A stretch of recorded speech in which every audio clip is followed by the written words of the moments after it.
अस्सलाम वालेकुम नाजरीन, मैं हूँ आपका होस्ट ज़फ़रान शाह बाबर। नाजरीन, आज हम लारी अड्डा लिया में यहाँ पर लोगों से बात करेंगे और यहाँ पर मालिकीन से भी बात करेंगे, उनकी क्या सूरत चल रहा है कि क्या ईद पर जो मुसाफिर जा रहे हैं उनका बसों का रेट और वैगन का रेट क्या रखा हुआ है। यहाँ से लोग बलूचिस्तान भी जाते हैं, पाकिस्तान के मुख्तलिफ सूबों में 8 सूबे में जाते हैं, यहाँ से लोग जाते रहते हैं, मुल्तान जाते हैं गाड़ियाँ, फिर यहाँ पर पेशावर की तरफ भी जाते हैं। तो यहाँ पर नाज़रीन मालिकों से बात करते हैं कि बस उनका क्या रेट रखा हुआ है, किस तरह का रेट चल रहा है। अंकल बताएगा क्या रेट चल रहा है आजकल बसों के और पहले के, और अब क्या रेट चल रहा है, क्योंकि ईद करीब आएगा, लोग मुसाफिर जाते हैं घर की तरफ, तो क्या रेट चल रहा है। हमारा जो एसी का किराया है वो है 1100 रुपये बलोच बिरादर ट्रांसपोर्ट, और जो डेवो सी पैक मोटरवे जाती है उसका 1200 रुपये किराया है। अच्छा अंकल, ये भी बताएगा साथ कि ये जो आप टर्मिनल का भी आपका अपना ज़ाती टर्मिनल है और यहाँ पर भी आप लोगों का ऑफिस है, तो इसका रेट क्या कंसेशन नहीं करते आवाम के साथ ईद के करीब। नहीं, हमारा टर्मिनल के साथ कोई रब्ता नहीं है। हमारी बलोच बिरादर जो गाड़ियाँ जाती हैं वो सिर्फ लारी अड्डे से जाती हैं, देर गाजी खान से बरास्ता, लिया चौक, आज़म फतेहपुर, मियाँ वाली, अपना रावलपिंडी, इस्लामाबाद। हमारा अलहदा दफ्तर है, हमारा बलोच ट्रांसपोर्ट के साथ कोई ताल्लुक़ नहीं है। अच्छा सर, ये भी बताएगा कि बलूचिस्तान भी आपकी गाड़ियाँ जाती है, पेशावर साइड पे जाती है या नहीं। नहीं, हमारे सिर्फ पिंडी इस्लामाबाद की सर्विस है। अच्छा हाँ, तो सर इनका रेट पहले से क्या होता है और ईद के करीब क्या। हमारा ईद के दिनों में या पहले किराया एक ही होता है, हम फालतू किराया नहीं ले सकते, ना ही लेते हैं हम। हमारा जो किराया अभी है वो ईद के बाद भी यही होगा।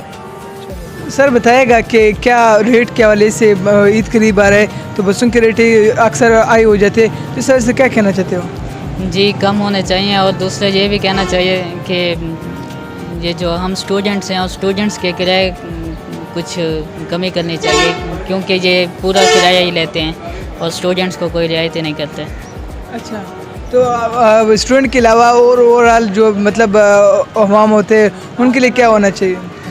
उनके लिए भी कम होना चाहिए, लेकिन दूसरा ये भी एक मतलब क्रिटिकल सिचुएशन है, क्योंकि पेट्रोल की कीमतें भी आई हैं और इनको भी बढ़ाना चाहिए, लेकिन इतना नहीं बढ़ाना चाहिए जैसे ज़्यादा। आपने उसकी बात की, मतलब पेट्रोल की बात की, यकीनन पेट्रोल की रेट अक्सर कभी बढ़ जाती तो कभी नीचे आ जाती, तो साथ साथ में ना ईद के सीज़न में भी ये लोग रेट हाई कर लेते, तो सारे से क्या कहना चाहते हैं। ईद के सीज़न में रेट हाई नहीं करने चाहिए जी, वैसे जो किराया वैसे चल रहा है उतना ही रहना चाहिए, और दूसरा जो स्टूडेंट्स का है उनके ऊपर इनको ख्याल करना। हाँ, यकीनन स्टूडेंट की रेट जो है ना बिल्कुल एक स्पेसिफिक रेट रखनी चाहिए, चाहे कोई भी कंपनी हो, वो स्टूडेंट के लिए एक ख़ास रेट रखना चाहिए ताकि स्टूडेंट के लिए आसानी हो और हर जगह पे जो है ना स्टूडेंट जो है ना ख्वार और ज़लील ना रहे। रेट आए हुए हैं सारे बसों पे, तो इस वाले सब क्या कहना चाहते हैं। बस यार देख लें, वैसे तो पेट्रोल भी हाई हो गया, इस वजह से कुछ हाई हुआ है, मगर रेट्स हाई होने की वजह से सबसे ज़्यादा मैं स्टूडेंट हूँ, हमें डेली आना जाना पड़ता है कोटा दूध से लिया की तरफ। इधर से भी काफ़ी किराया हाई हो गया, कोई 150 लेता है, किसी एक कोई किराया फिक्स नहीं रहा। आज से 2-3 साल पहले मतलब